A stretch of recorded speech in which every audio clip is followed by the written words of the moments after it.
So delighted that he joins us on Thursdays. How about it for the great David Katz? Great to be with you, Hello, Mark. sir. Albert, hello. Why can't I? There you are. Great Yeah. to be with you, Mark. Thank you for coming Albert. on a little bit sooner today. Can you hear me? So, look, I want to start in California with you, please, David Katz. Today, Gavin Newsom, he took on an executive order. The executive order, I think, and you'll correct me or you'll inform me, I think it was made possible by the Supreme Court decision regarding homelessness and these homeless encampments. But he wants to now, by executive order, essentially sweep California of these homeless encampments. That's essentially it. Tell me about the legality of all of this, if you would, please, David. Well, I think that what Governor Newsom just announced is legal. He doesn't have the power to tell cities what to do, Mark. But of course, they distribute a huge amount of state funds to municipalities and counties and so forth.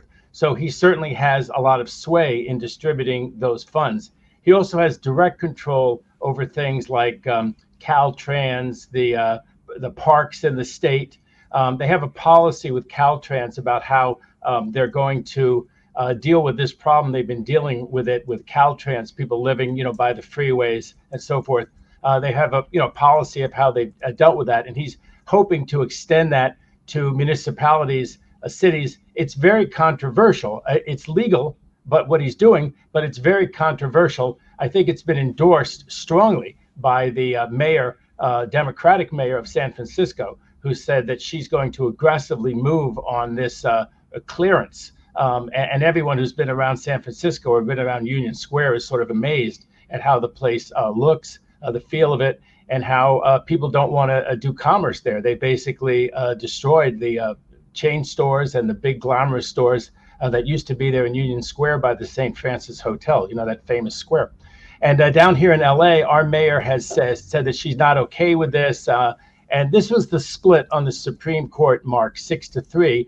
But this is an interesting one. The ones that I'm usually saying I agree with them and they're in the dissent.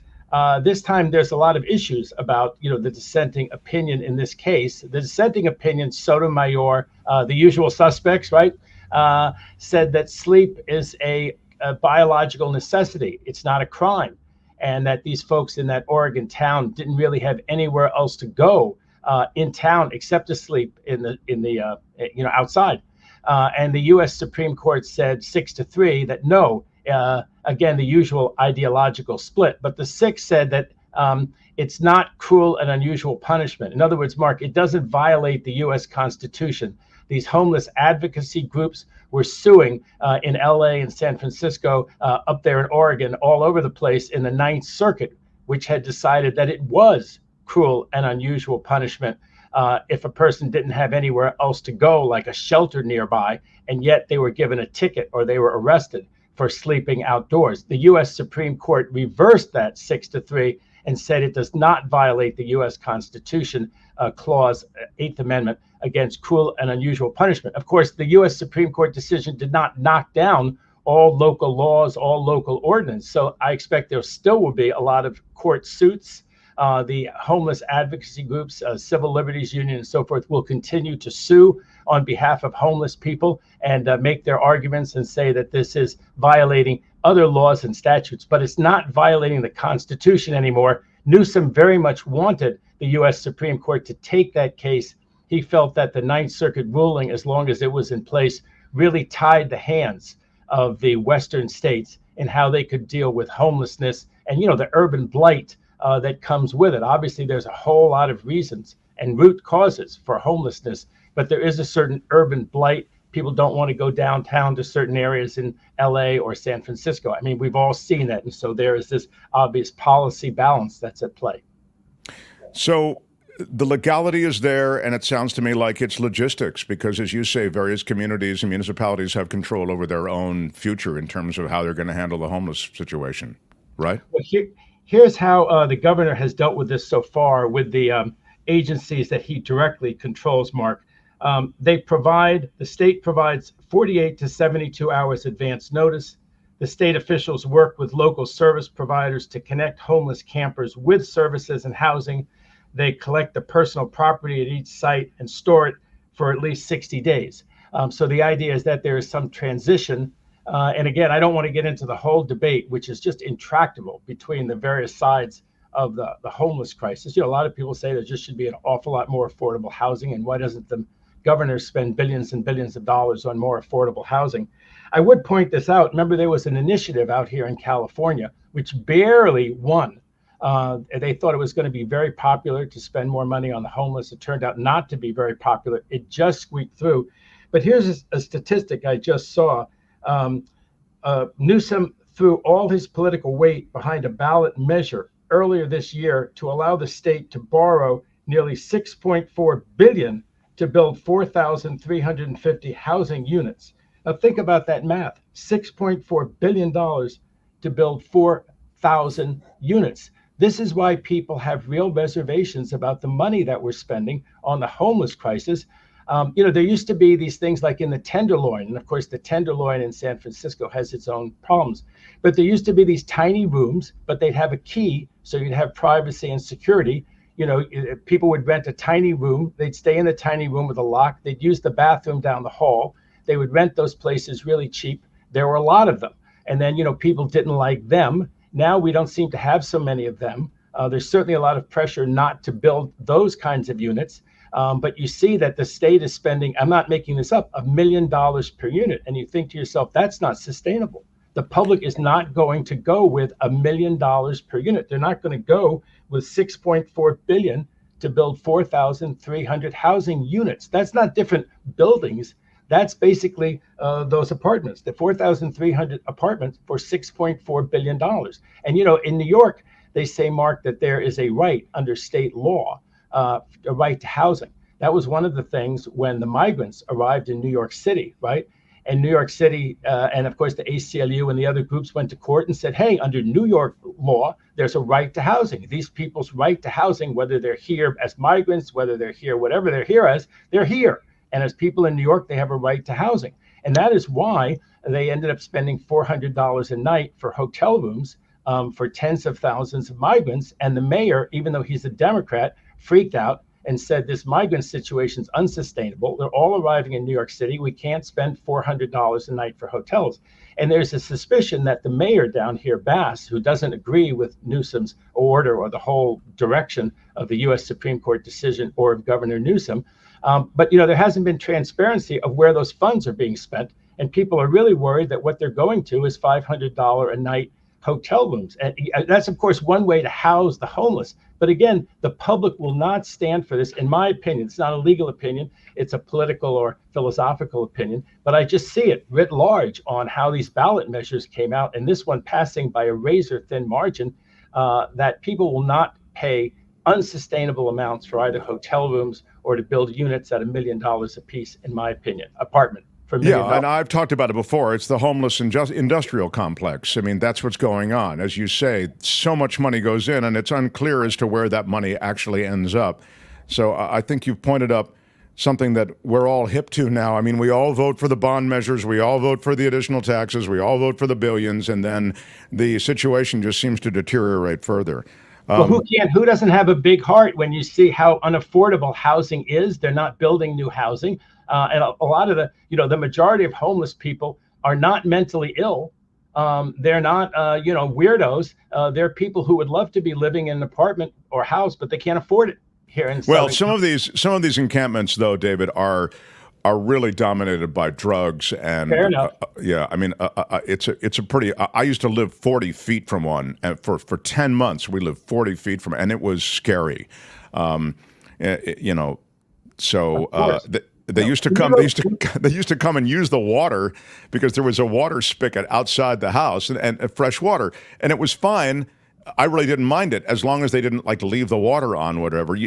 So my general disposition toward them was to try to be positive and helpful, but I wasn't going to go in there to try to to make friends. I mean, it can be a pretty scary environment. But you're right. Yeah, sorry.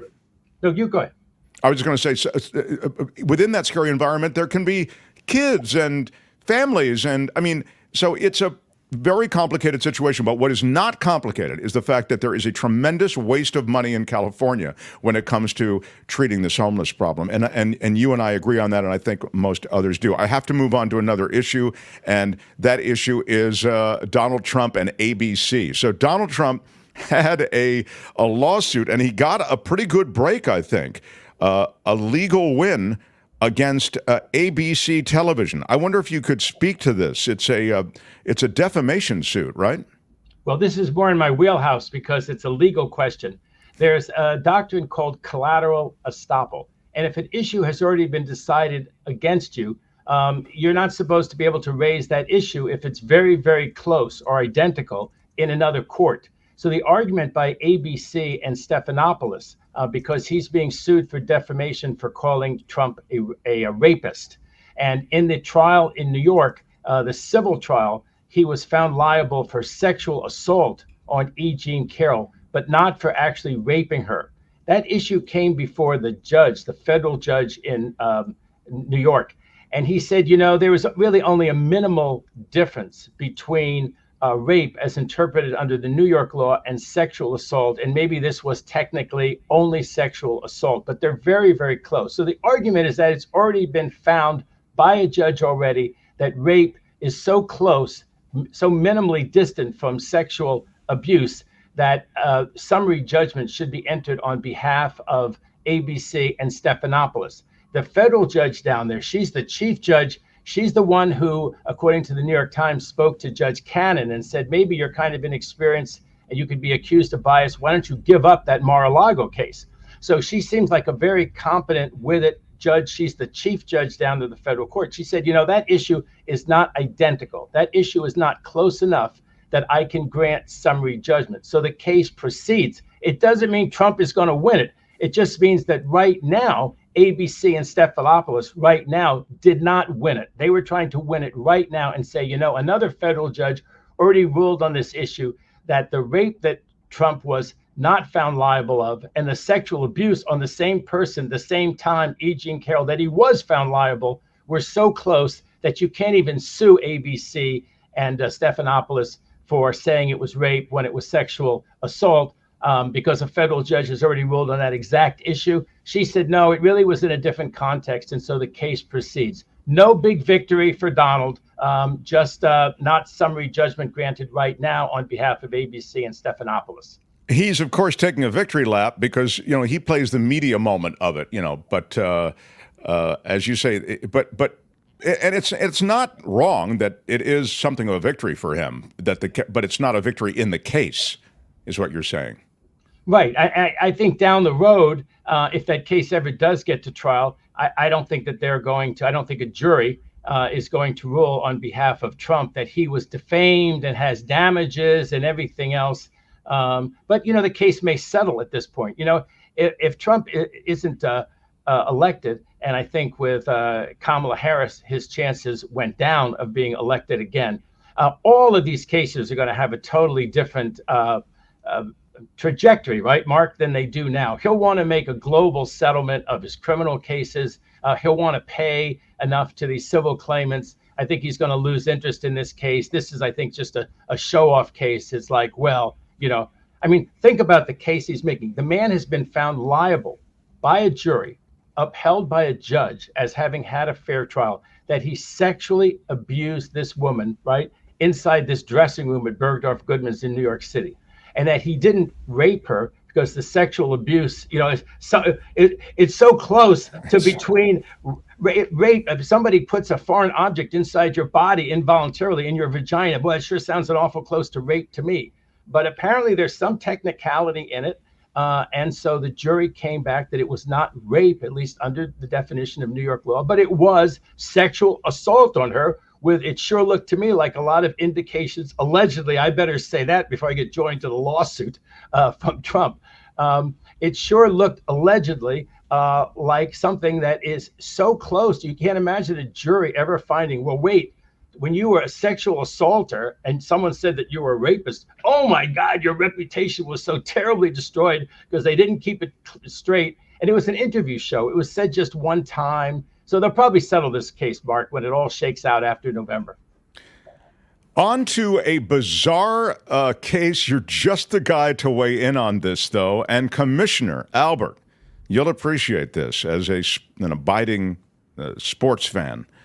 The NBA and TNT, the parent company for TNT is Warner Brothers Discovery, and they're really the ones involved here. So it's the NBA and Warner Brothers Discovery, if you want to think of it this way.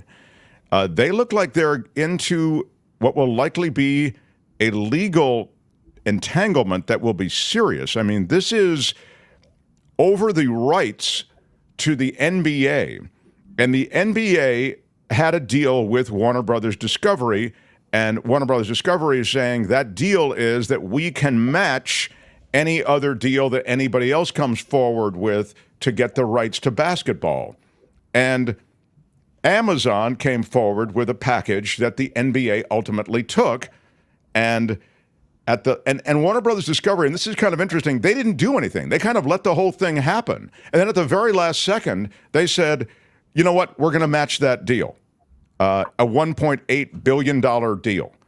And the NBA said, no, we've already made our decision. We're going to Amazon. Amazon, and I think their NBC has a piece of it as well. So I wonder if it looks like they really are going to sue over this, and it's going to end up in court, and the rights to these NBA games may be decided in a courtroom. Albert and Mark, this is a fascinating case. I love sports myself, more baseball than basketball. But I think that they have a good argument to make, because under the contract, which they've had for over a decade, TNT is allowed to match any offer. And the idea is that this will give you a lot of incentive to really push basketball, to make it a huge, big deal, because no matter how big a deal you make it, and no matter how much other people want it, because you've enhanced it so much, you'll get to keep it. You'll just match their offer, and you'll get to keep it. Now, the argument is that TNT has not actually matched the offer in full, in part because Amazon and you say NBC have so much money, ESPN, that they've apparently offered 3 years basically up front. And TNT has a letter of credit. They have a bank that's good for it. So I suppose if that's the only issue, TNT will come up with all that money. They'll tell the bank, look, to match it, if that's what we have to do to match it, give us 3 years of money. But the stickier thing is Amazon's streaming service. No one has a streaming service on the level of Amazon. So Amazon can provide something that's unique. And they said, we provided something unique, and you, TNT, can't match it.